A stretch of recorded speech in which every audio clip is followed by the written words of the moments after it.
नमस्कार, मैं हूँ अमित अजरावत, जम्मू संवाद देख रहे हैं आप। और इस वक्त मेरे साथ जो शख्स हैं वो हैं राहिल गुप्ता जी, जिन्हें अभी-अभी पत्रकार की कैटेगरी में स्टेट अवार्ड मिला है। राहिल जी, पहले तो बहुत-बहुत स्वागत है आपका। Thank you so much, thank you. तो मैं बता दूं कि क्रॉस टाउन न्यूज़, जिसमें अक्सर आप देखते हैं कि कोई ट्रांसफ़र हुई है, कोई बड़ा ऑर्डर होगा, वो सबसे पहले क्रॉस टाउन न्यूज़ पे ही आपको दिखेगा। कई बार हमारे कई बड़े ऑफिसर बोलते हैं, यार ये इस न्यूज़पेपर का क्या है, या जो ये वेब पोर्टल है इसका क्या है, इसके पास सबसे ज़्यादा बड़ी जल्दी ये रिपोर्ट्स आ जाती है।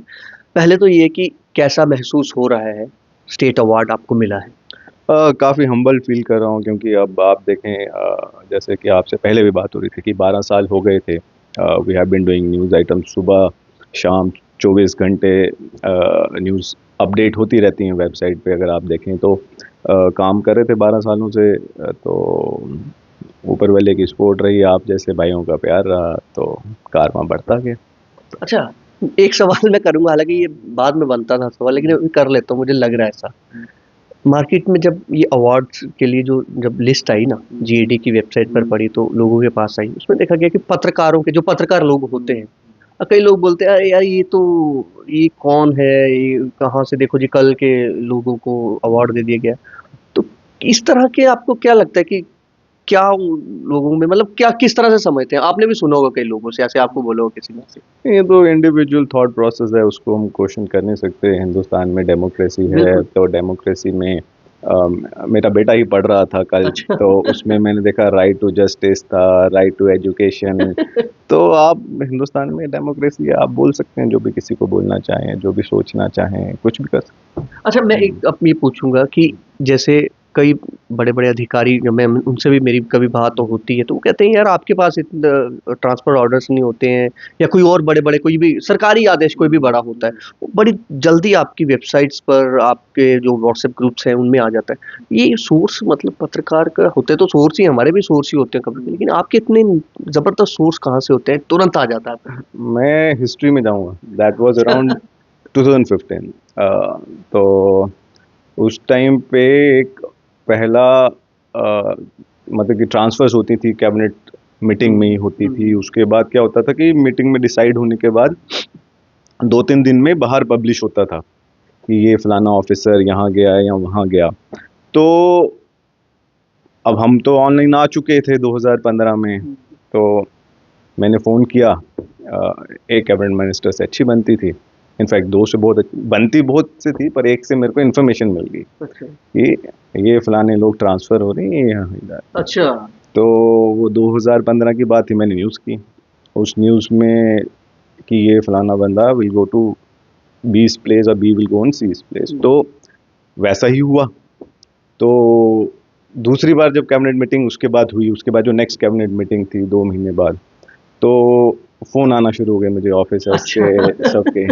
तो मैंने देखा कि प्रोमिनेंस में रहना है, या आम लोगों के क्वेश्चंस थे कि कौन कहाँ जाएगा, आप पता है। तो वो एक ट्रिगर पॉइंट था। तो आज का दिन है, ऊपर वाले की मेहर है कि चल रहा है। सोर्सेज, अब देखें, आपके अपने सोर्सेज हैं, मेरे सोर्सेज हैं, और जो भी सोर्सेज से ज़्यादा मैं उनको सिविल एसेट्स बोलूँगा, तो उनको रिवील नहीं किया जा सकता, बनाया जा सकता है। हाँ, बिल्कुल। तो अभी ट्रांसफर्स को लेके बड़े हंगामा, ऐसे मार्केट में चर्चा है, हो नहीं रही है, बट ट्रांसफर चर्चा पिछले 2 महीनों से चल रही है। तो अभी है कुछ ट्रांसफर अभी आईपीएस आईएएस से? होंगी तो ज़रूर। अगर मैं तो क्योंकि राहिल गुप्ता या क्रॉसटाउन न्यूज़ अगर कुछ लिख देता है, तो वो फिर 1 हफ्ते के भीतर-भीतर होता है। हमने भी देखा है कई बार। तो अभी एक बार थोड़ा-सा बता दीजिए। देखिए, मैं आपकी चेयर पे होता हूँ और मैं सवाल पूछता हूँ या करता हूँ। आज आप मुझसे पूछ रहे हैं, तो चलो क्रॉस टाउन न्यूज़ की बजाय हम आपके यहाँ पे ब्रेक कर देते हैं उस चीज़ को होने से पहले, अच्छा। क्योंकि होंगी तो ज़रूर। देखिए, जो कुछ ये लोग हैं, कुछ ऑफिसर्स हैं जो कि एसपी रैंक के, एसएसपी रैंक के थे, प्रमोटेड हैं जी, जी, एज़ बिल्कुल। डीआईजीज़। हुँ, उसका ऑर्डर जल्दी निकलेगा, क्योंकि वो जेएनके पुलिस रिक्रूटमेंट जो रूल्स हैं नए, बिल्कुल। उसके अकॉर्डिंगली प्रमोट हुए हैं। वो आईपीएस इंडक्शन में गए नहीं, तो वो लोगों का ऑर्डर तो निकलेगा जल्दी। तो उसके साथ एक माइल शिफ्टिंग तो रहेगी डीआईजी और एसएसपी रैंक्स पे। अच्छा, आपको मैंने देखा कि आप कभी-कभी कुछ स्टोरीज़ करते हो खुद, लेकिन बड़ा लिमिटेड स्टोरीज़ आपकी रहती हैं।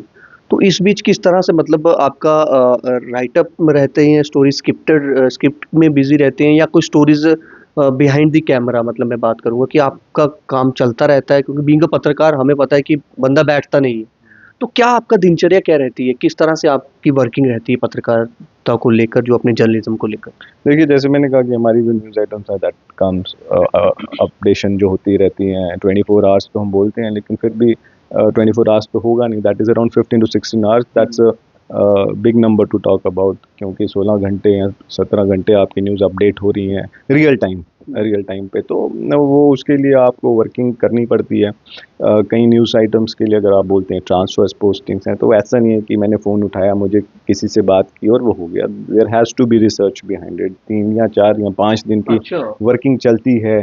अलग-अलग जगह से चेक करना पड़ता है, फाइल कहाँ मूव हो रही है, फाइल किसके पास अच्छा, है, ये पूरा ये मतलब सारा एक पूरा स्ट्रक्चर है। पल-पल का पूरा वो हाँ, अपडेट लेना पड़ता है कि अच्छा ये वाक़ई में सही है या नहीं है? क्योंकि कई बार क्या है कि हम न्यूज़ करें, उसके बाद ऊपर कहीं प्लान चेंज हो गया, नहीं करना है। अच्छा।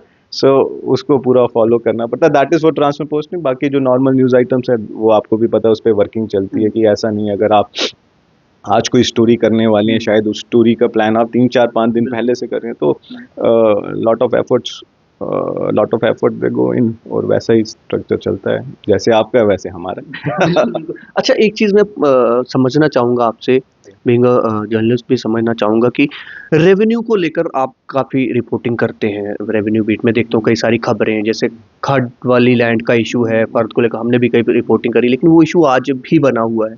आपकी काफ़ी पकड़ है रेवेन्यू में, आप विभाग के अधिकारियों से भी आपकी शायद बात होती रहती होगी। तो इसको किस तरह से, मतलब आप, क्योंकि अब ये थोड़ा-सा उस तरह का सवाल है, पब्लिक से जुड़ा हुआ सवाल है। तो राहिल गुप्ता से समझ लेते हैं कि अभी आपकी नॉलेज में क्या है कि कहाँ तक ये प्रोसेस चल रहा है, किस तरह से चल रहा है?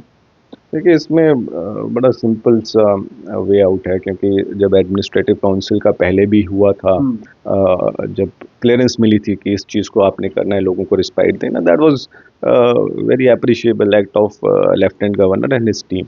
जब उन लोगों ने वो डिसाइड किया, उसमें 3 डीसीज़ थे, जो कि एक हम पायलट वे आउट कहते हैं कि 3 डिस्ट्रिक्ट्स कठुआ, सांबा एंड जम्मू, उनके डीसीज़ को 2022 एंडिंग या 23 स्टार्टिंग में ये ऑर्डर हुआ था एडमिनिस्ट्रेटिव काउंसिल का, दैट इज़ गवर्नमेंट, उस टाइम पे गवर्नमेंट थी, बिल्कुल। कि आपने 3 महीने में ये सारे केसेस क्लियर करने हैं, जो भी आपके फॉल करते हैं गाइडलाइन में, जो कि जो चैनल्ड वाटर, जो चैनल्ड नाला है उससे इतनी फीट दूरी पे होंगी, या जो अनचैनल्ड है उससे इतनी फीट दूरी पे, क्योंकि वट एवर द केस में भी आपको वो 3 महीने में ख़त्म करने हैं, तो वो नहीं हुआ। उसके बाद फिर ये फिर से अगर आप देखें, 6 महीने पहले एडमिनिस्ट्रेटिव काउंसिल ने एक और ऑर्डर इशू किया, हाँ, रिसेंटली हुआ, तो उसमें भी डीसीज़ को कहा गया, उसमें तो कहा गया इनफैक्ट कि पर्टिकुलर लैंड चंक है वो डीसीज़ क्लियर करेंगे, उससे बड़ा लैंड चंक है तो वो डिविजनल कमिश्नर्स क्लियर करेंगे, और उससे बड़ा लैंड चंक है तो वो गवर्नमेंट करेगी, that is the revenue department.